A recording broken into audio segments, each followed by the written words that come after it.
You were standing at the movie theater counter, and you only wanted a small popcorn. Then you see the sizes. The small is $4. The large is $7. And right in between, the medium is $6.50. And your brain does a little piece of quick math. Wait, the large is only 50 cents more than the medium? That is basically free popcorn. So you buy the large. You walk away feeling clever, feeling like you just beat the system, like you got a deal. You did not. You were handed the exact choice they wanted you to make. And that medium you would never buy was placed there for one reason only, to push you to the large. You have felt this at a computer too, staring at a pricing page with 3 plans, reaching almost automatically for the one in the middle with the little badge that says most popular. Same trick, different costume. Today I am going to show you the most elegant manipulation in all of pricing, and once you see it, you will not be able to unsee it on any menu, any pricing page, any car lot for the rest of your life. And I want you to hear this before anything else, because I think it lands differently coming from a doctor. You are not greedy. You are not weak-willed for reaching for the bigger size. What happened at that counter was not a failure of your character. It was the flawless execution of a decades-old psychological technique, running on a quirk of the human brain so reliable that entire companies build their pricing around it. You did exactly what you were engineered to do. So let's take the machine apart, calmly, and then I will hand you a simple way to switch it off.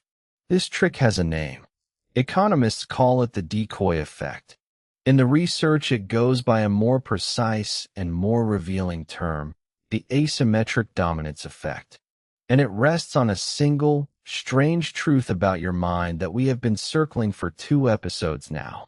Your brain is almost incapable of judging the value of something on its own. It is not built to know what a popcorn is truly worth in dollars in the abstract. What it is exquisitely good at is comparing this versus that, bigger or smaller, better or worse deal. Your mind runs on comparison, not on absolute value. And the moment something runs on comparison, it can be steered simply by controlling what it gets compared to. Here is how the decoy works, mechanically.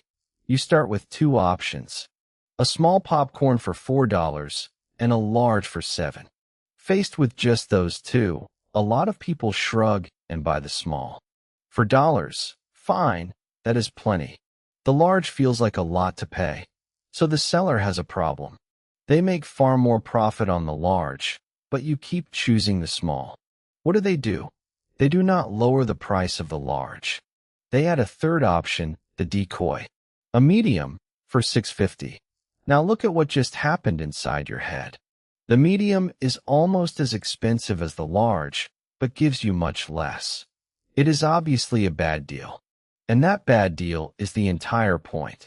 Because now the large does not look expensive anymore. Next to that useless medium, the large looks brilliant. 50 more cents for a mountain more popcorn. The decoy was never meant to be chosen. It was placed there to be rejected and to drag your eye toward the option they wanted to sell all along. Now let me give you the most famous example of this ever recorded, because it is so clean it almost feels illegal. The behavioral economist Dan Ariely, in his book Predictably Irrational, found a real subscription page for a respected magazine. It offered 3 options. 1. The online-only subscription for $59. 2. The print-only subscription for $125.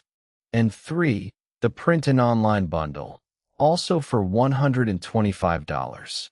Read those last 2 again. Print alone was $125. Print plus the entire website was also $125. Who on earth would ever buy print alone when you could get print and web for the exact same price? Nobody. It made no sense. And that was the genius of it. Ariely ran the experiment. With all 3 options on the page, the overwhelming majority chose the expensive bundle. Then he removed the pointless middle option, the print-only decoy, and offered just the online for $59 and the bundle for $125. And the choices flipped completely. Suddenly, most people picked the cheap online option. The same two real products were on the table. The only thing that changed was the presence of a decoy that nobody ever selected, and it moved millions of dollars of behavior. There is a legendary story in the retail world about a company that launched a home bread-making machine, priced around $275. It barely sold. People had no idea what a bread machine was worth, so they had nothing to compare it to, and they walked away. So the company did something that sounds insane. They introduced a second, deluxe model, much larger, at around $429. Almost nobody bought the expensive one. But sales of the original $275 machine suddenly took off. Why? Because now there were two, and the cheaper one had become the reasonable choice, the sensible compromise, instead of a mysterious gadget with no reference point. The expensive model was never really meant to sell. It was a decoy, and it rescued the product sitting right beside it. This is not a modern invention either. The effect was first documented in 1982 by three researchers, Joel Huber, John Payne, and Christopher Puto, who gave it that formal name, asymmetric dominance. But long before anyone named it, salespeople felt it in their bones. And now that it has been measured and proven, it is built into almost every pricing structure you meet. That is why software plans, gym memberships, coffee sizes, and car trims almost always come in threes. Good, better, best. The best tier is very often a quiet decoy, priced just high enough to make the better tier, the one they actually want you on, feel like the sensible, grown-up, reasonable choice. In fact, this is not a dark secret anymore. It is a taut, textbook strategy. The writer William Poundstone, in his book Priceless, documented how deliberately this is engineered across entire industries. Watch for it on any software pricing page. There are almost always three plans, and the middle one wears a little colored badge that says most popular, or best value, or recommended. That badge is doing two jobs at once. It is social proof, quietly telling you the herd chose this one, and it is a spotlight, steering your eye to the tier they most want to sell. The best plan above it, stuffed with enterprise features you will never touch, is frequently a pure decoy, existing only to make that middle plan feel modest and smart. You will find the same architecture everywhere once you look. Car dealerships offer a base trim deliberately stripped of the things people actually want, so that the mid-level trim, the one with the real profit, feels like the only civilized option. Phone makers build storage tiers where the smallest is uncomfortably tiny and the largest is absurdly expensive, funneling almost everyone to the profitable middle. Look at the streaming services, too. Most now offer a cheaper plan with ads, a standard plan, and a premium tier. The ad-supported plan is often built to be just irritating enough to nudge you upward, while the premium tier, with its extra screens and higher resolution, quietly makes the standard plan look like the sensible middle. Three tiers, one middle, one decoy. Always three. And the sneakiest modern decoy of all is the word free. The free version of an app is very often designed not to satisfy you, but to gently annoy you, just enough ads, just enough locked doors, that the paid tier beside it glows like relief. The free plan is a decoy for the paid one. The names change. The trap is identical. Now I need to take you under the hood, into the brain itself, because this is where it stops being a marketing trick and becomes something deeper about how you are built. And this is the part one find genuinely beautiful. For a long time, we assumed the brain must calculate value in some stable, absolute way, like a little accountant assigning a fixed number of worth points to each thing. It does not. Neuroscientists studying decision-making, including the work of Camillo Padoa-Schiappa on a region right behind your eyes called the orbitofrontal cortex, have found this is one of the brain's central value computing areas. And the neurons there do something remarkable.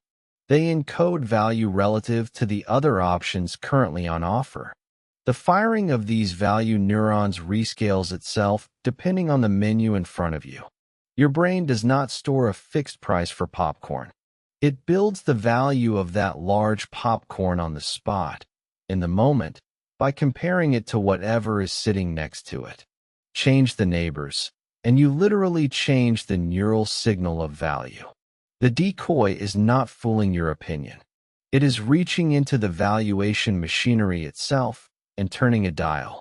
Let me give you a picture that makes this impossible to forget. There is a well-known optical illusion, the Ebbinghaus illusion, where an orange circle sits ringed by several large circles, and an identical orange circle sits ringed by small ones. The two orange circles are exactly the same size, but your eyes swear the one surrounded by small circles is bigger. You cannot unsee it, even knowing the truth. That is your visual brain judging size by comparison to its neighbors, and getting it confidently, permanently wrong. The decoy does precisely that, but with value instead of size. It surrounds the option they want to sell with a carefully chosen small circle, the bad deal, so the target looks bigger and better than it really is. And knowing it is happening does not switch it off, any more than knowing about the illusion makes the circles equal. That is why this is so much deeper than being gullible. It is wiring.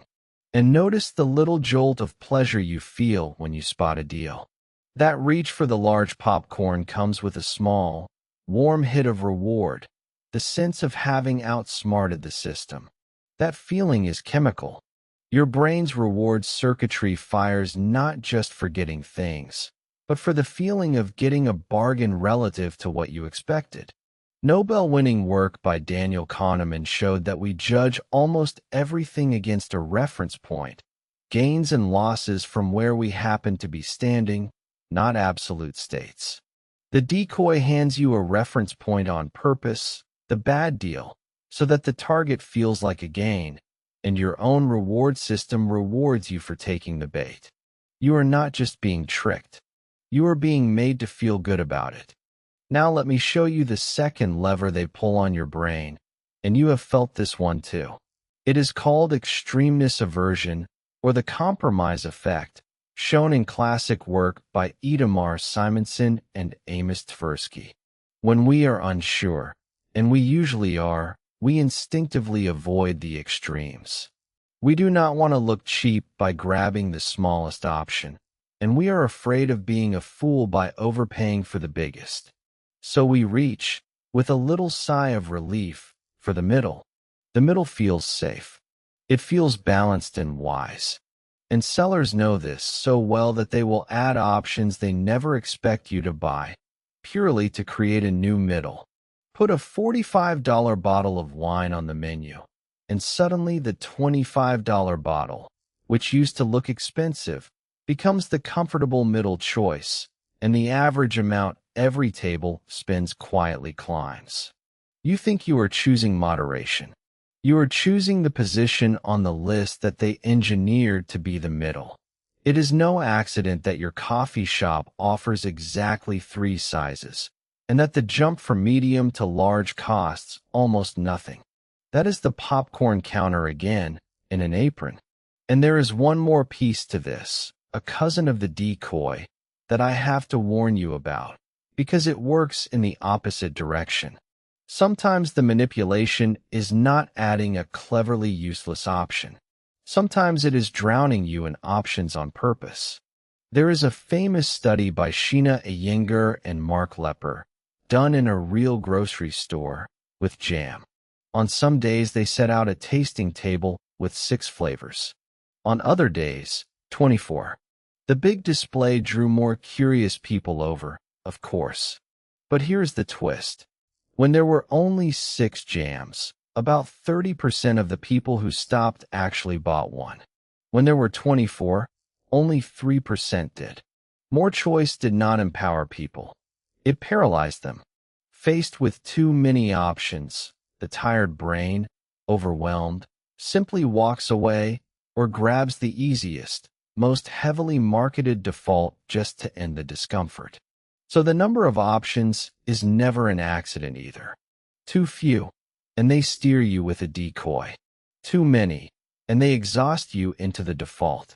This whole idea that the arrangement of choices quietly governs the choice has a name too.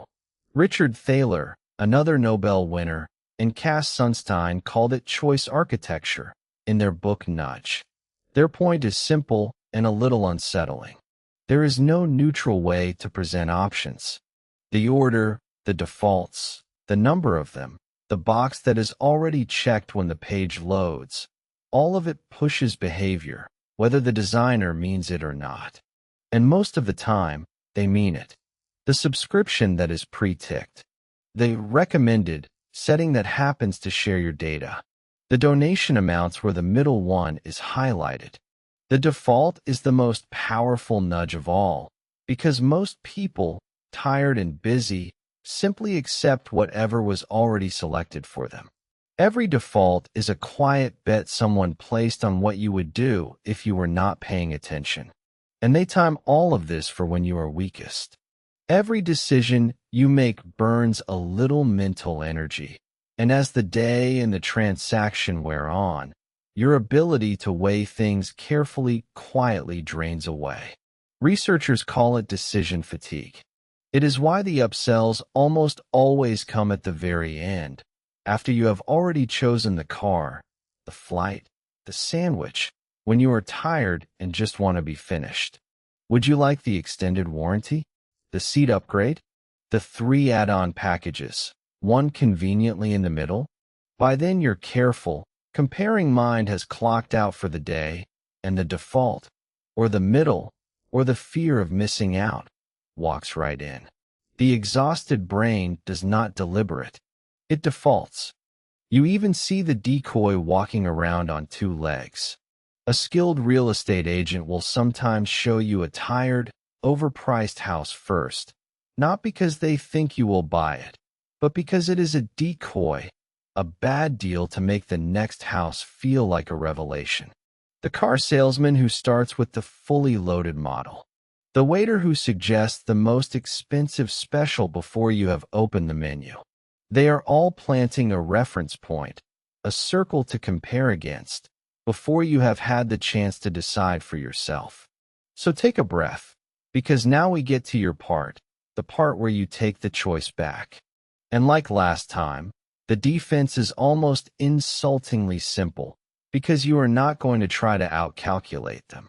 You are going to do the one thing the entire trick depends on you never doing. Here is your defense. Before you look at the options, decide what you actually need. Not which option is the best deal. What you need. Ask yourself, in the car, before the counter, before the pricing page loads. What am I actually here for? How much popcorn do I really want to eat? Which features do I genuinely use? Answer that first, from inside yourself, before their menu gets a chance to answer it for you.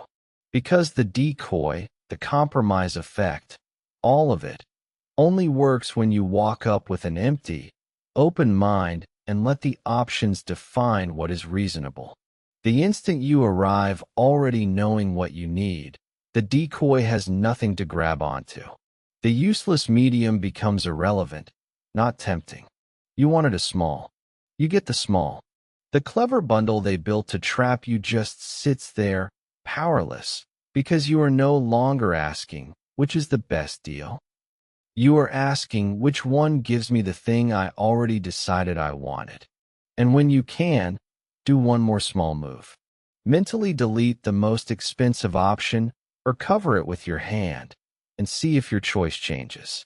If the option you were about to pick suddenly loses its shine the moment the top tier disappears, congratulations, you just caught a decoy in the act. That expensive tier was not there for you to buy. It was there to make your choice look good. Remove it, and the spell breaks in real time. And whenever you see exactly 3 of anything, 3 plans, 3 sizes, 3 tiers, let a small alarm go off. 3 is the magic number of manipulation, because 3 is the fewest options you need to build a middle and hide a decoy. Ask quietly, which one do they want me to pick? The answer is almost always the middle, and just asking the question hands you back the wheel. This is the same freedom I have been pointing you toward from the very beginning, and I want to name it plainly. Every one of these tricks, the store maze, the 99-cent price, and now the decoy, works by getting between you and your own clear intention. They flood the gap where your decision should live with their design, their comparisons, their engineered middle. And the antidote is always the same beautiful thing. Know what you want before you walk in. That is not just shopping advice. In a world built, dollar by dollar, to decide for you, it is a quietly radical act. So the next time you are staring at 3 tiers, 3 sizes, 3 plans, and one of them is quietly whispering that you would be a fool not to size up, I want you to smile. Because now you can see the medium for what it is. Not an option, a prop, a piece of stage furniture placed there to move you. And you can look right past it to the only question that was ever yours to answer. What did I actually come here for? Before you go, do me a favor, because reading your answers is honestly the best part of my day. Tell me in the comments, in 1 word or 1 line, the last time you sized up or picked the middle, feeling smart about the deal. The large popcorn, the most popular plan with the little badge on it. The medium coffee you did not really want. Drop it below, and then read a few others, and watch how the exact same trick got every single one of us. And here is where we go next. You have learned to see the maze, to round up the price, and to ignore the decoy. But there is a trick that bypasses your reason entirely, that reaches past all this careful thinking and grabs you by the oldest, most animal part of your brain. The clock that says only 2 minutes left. The tag that says only 3 in stock. Scarcity and the manufactured panic of missing out. Next episode, I will show you why fake urgency works even when you know it is fake, and how to steal your calm back. Subscribe so you do not miss it. And until then, do me a favor. Decide what you want before they tell you. Stay awake.